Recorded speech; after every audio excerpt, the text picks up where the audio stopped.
Welcome back to Eliances Heroes, where heroes in business align. To be part of our super community and find out more about Eliances, visit www.eliances.com. Now, back to our super host, David Kogan, founder of Eliances. That's right, your super host, where it's all the time talking about heroes, those that are making a difference in the community. They're starting or expanding companies, inventing new products or services, protecting, helping others. That's what it's all about. Those are today's heroes. They walk among us. And that's what we like to feature. That's what this show is all about. So it's the positive show of those, again, making a difference. People like Adrian Paul, who, well, that's right, he played Highlander. So make sure you check out his episode on Eliances.com. Or what about wonderful Sheriff Joe Arpaio? Oh, my. Yep. You hear that name and a lot of things go through your head. Wait till you hear when we talk guns with him. So, again, check it out on Eliances.com. But let's talk about our next hero. First of all, let me tell you his nickname, and it's Yoda. Now, you may be wondering why. Well, we've got in the studio Mike Hayashi, and we call him Yoda, and he is with Take Control selfdefense.com. Now, Mike, why does everyone in our community call you Yoda? Well, first of all, let's clarify. I'm not 2 feet tall. I am not green, and I'm not 600 years old. So let's get that off the table. I believe it's because I have answers that people haven't thought of asking the question. I think people come to me because they're looking for something they can use and apply rather than it's fluff.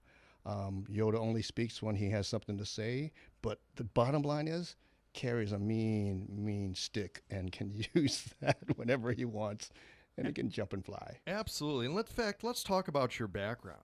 You've done so many things. In fact, you've been on TV over 500 times.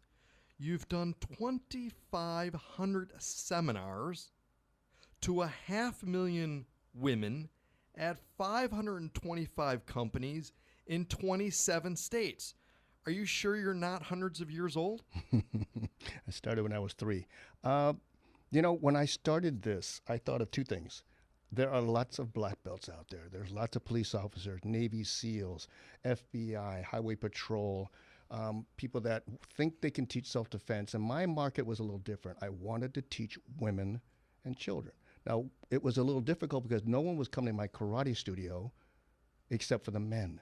The wives would drop off their husband, drop off the kids, and go do aerobics or whatever. So I said, what I got to do is take it to them.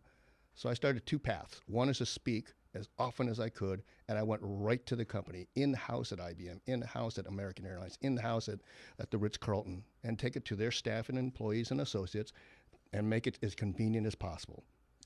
Tell me about, you mentioned confidence and stuff. How does one gain confidence?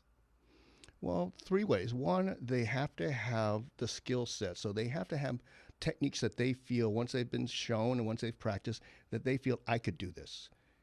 Not just a black belt, not just The Rock, not just Rambo, but I could do that. So I've had to take all the techniques I've learned since I was 10, simplify them, bring them down as much as I could so that somebody could learn them quickly, like CPR, and 10 years from now, remember the basics. It doesn't have to be picture perfect. It doesn't have to be breaking a brick over your head. It has to be doing one thing, get home for supper.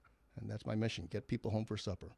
So when people go to your seminars, and again, they could reach you by going to takecontrolselfdefense.com, or of course, we'll also have it posted on Eliances website. That's ELIANCES.com, the place where entrepreneurs align. When they take, do you do individual courses? Do you do seminar? I mean, what's the various things that you do? I have done everything that's been asked of me. I've done this for corporate America and gone right to Pepsi and right to IBM's headquarters in New York. But I will do this as a public event. I've spent many, many years, and getting on TV was doing a lot of public events and fundraisers. I've lost count how many fundraisers I've done for nonprofits, for domestic violence shelters, and the YWCA, and goes on and on. Whatever company has one, if this goes as far as Jamaica or Aruba, they have nonprofits they work with. Let me do an extra one. I'll stay an extra day. Let's do a fundraiser for your favorite nonprofit. And so that's how I get to the people. I do private coaching. Just did one last weekend. I'm doing another one this afternoon for a mother-daughter.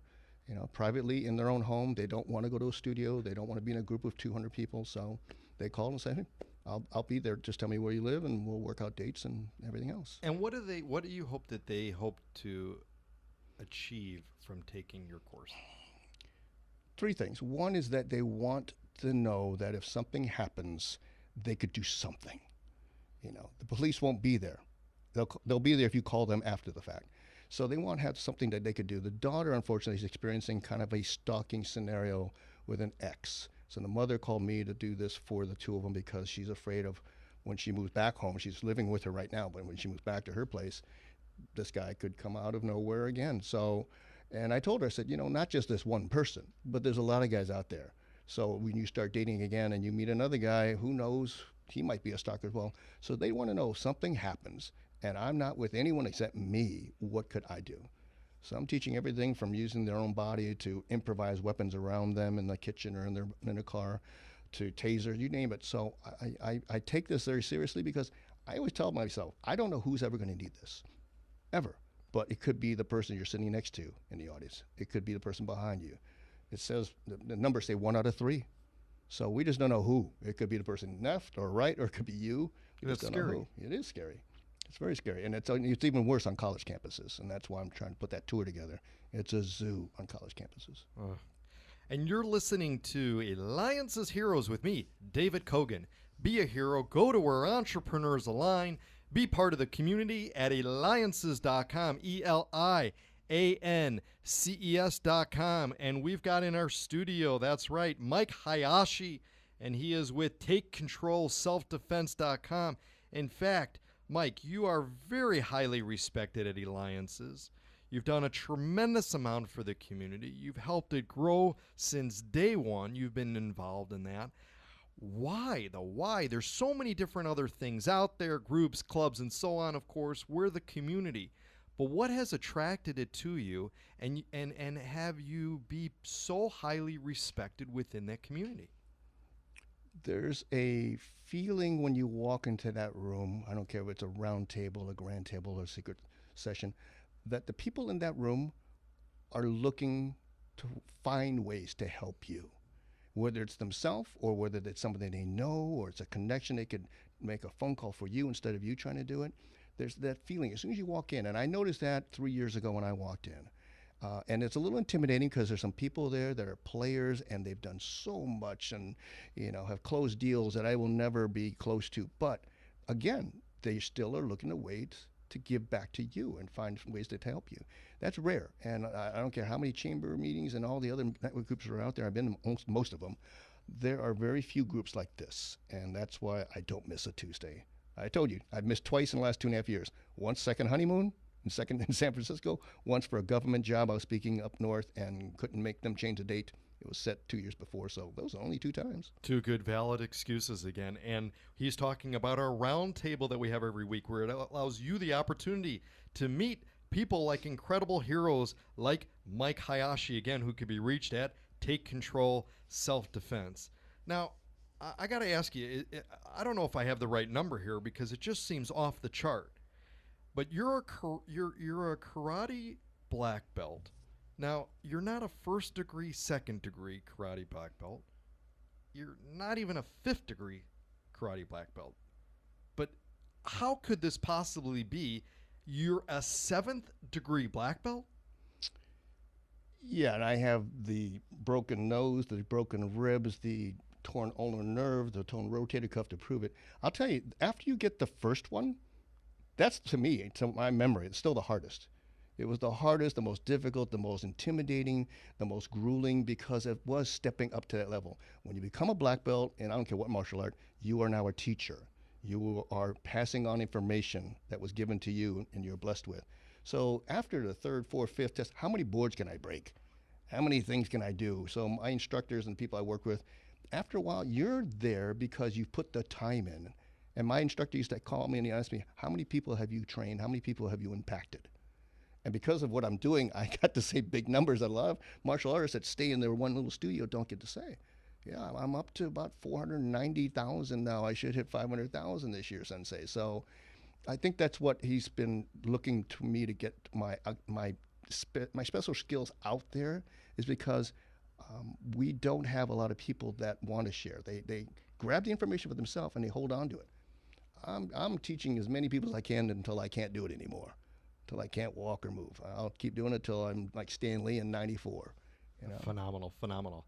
Let me ask you, because we've just got a little less than a minute left. If you're talking to a group, a large group of 16-year-old females, Mm-hmm. tell me about what you're going to tell them about gut and intuition. It's their protector. We're born with it, and a lot of us unfortunately get to cover it up. We hide it. We dismiss it.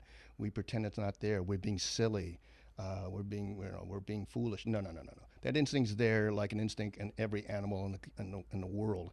It's there to protect you. So don't phase it away. Don't hide it. Let it guide you. When somebody says something, you just get that funny feeling in the back of your neck. It's there for a reason. He's not correct. He's not the one you want to spend time with or be alone with. And some people, I'm so sorry, but some people don't understand it until they start dating, or they have an intimate relationship, or they marry the guy, you know? So when that happens, you need to follow your instincts and say, I need to get out of here, and do it quickly. Well, definitely Mike Hayashi with Take Control Self-Defense. You're in tune with your gut. You're in tune with your intuition. Reach him at Take Control Self-Defense. And again, this is David Kogan with Eliances. And thank you to our famous producer, Glue, with Loopy Docs and design at loopydocs.com. David Kogan with Eliances.